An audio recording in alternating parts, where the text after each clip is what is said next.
Now, the Ghana Police Service has arrested 8 suspects for burning electronic waste in the Agbogbloshie scrapyard. The operation was conducted today in collaboration with the Environmental Protection Agency (EPA). Burning electronic waste is an offense under the Hazardous and Electronic Waste Control and Management Act 2016. Director of Operations of the Accra Regional Police Command, ACP Akwesi Fori, explained that the 8 had been remanded pending investigations. Environmental Protection Agency and the Accra Regional Police Command went into action this morning to apprehend people who work on used computers, dismantle it in public or marketplaces without recourse to safety measures. And this being done at Agbogbloshie and its immediate environs. And it causes a lot of health issues and concern. And we are all aware that we have Act 917, which deals with hazardous and electronic waste control and management. This law is critical to the health needs of our people, and it goes a long way also to protect communities and Ghanaians in general. Therefore, the EPA is of the view that this law is being violated with impunity, and as such solicited the assistance of the police to apprehend such characters. And it is an exercise that is ongoing, and we'll be going to various places to make sure that offenders are busted, questioned, and put before court. That is what we are doing, and we will continue to partner the EPA. 8 suspects were arrested. They were seen busily dismantling used computers and other gadgets that tend to be inimical to the general health and welfare of our people. And this was being done in the heart of Agbogbloshie market, which happened to be the center of foodstuff selling, among others. At the moment, they are going through investigations, and the CID will work on them as such. The Executive Director of the EPA, Mr. John Puamang, assured the public that the clampdown will be consistent to ensure utmost safety of the environment.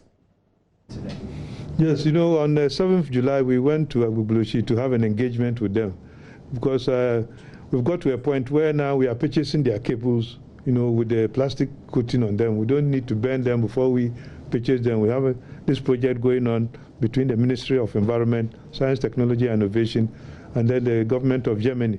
The federal government of Germany has given us support. So we are, trying to pilot the Hazardous and Electronic Waste Control and Management Act using that project, so that we can, learn lessons, and then when we move into full implementation of Act 917, we will have that experience behind us.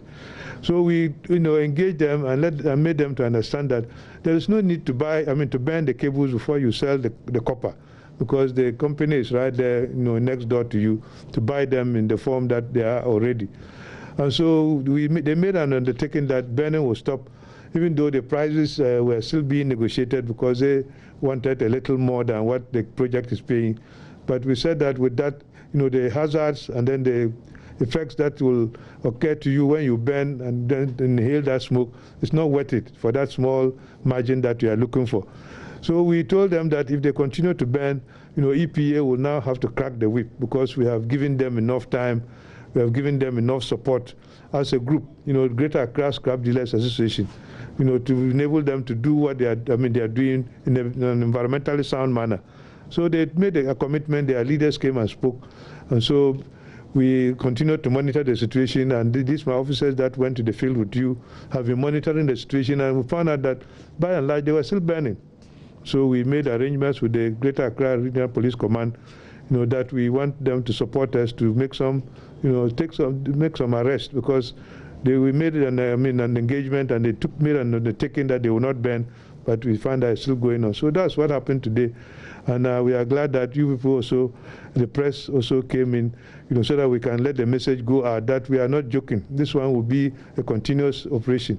We have got the commitment of the police that they will support us, throughout to make sure that, we kept this burning of electrical and electronic waste, at Agbogbloshie and other parts of the country. Just to be clear, what does the law say as punishment if I ban such electronic waste? Well, there are penalty units that, but even the Criminal Code of Ghana, not even the Electrical and Electronic Waste Control and Management Act, the Criminal Code of Ghana prohibits open burning. So anybody who also goes collects your rubbish in front of your house and burn and create smoke, it is not accepted. That there are sanctions. So now that they have gone to the legal department of EPA are part of this operation, they will follow up and then make sure that the charges that have to be put against these culprits will be done so that we can take action. And then the main thing is to give a message that we are not, we have got enough, because we have given them enough support. And every time when we meet at fora, they keep saying that we don't give them the necessary facilities for them to do it properly. That's why they continue to do it in that way. But now we have provided you the facilities. Why do you still have to continue to do it in that way? And so there are other scrap dealers associations also in other parts of the country. There are some in Ashama. We also have a strong group in Koforidua and then even in Kumasi. So with this medium, the message we are giving out is that, burning of electrical and electronic waste, these are more dangerous because there are a lot of, toxic components inside, these materials that you burn. Much of the plastic coating that is on the cables is PVC, polyvinyl chloride. And when you burn PVC, you create, what we call persistent organic pollutants, toxic, very toxic, and they cause a lot of health problems for the population. Because the smoke doesn't only affect them who are there at the scrapyard, it also affects the neighbors, Toyota and the Honda company and all those other companies which are around the area. And even the smoke can travel further to the, the general market, further down. So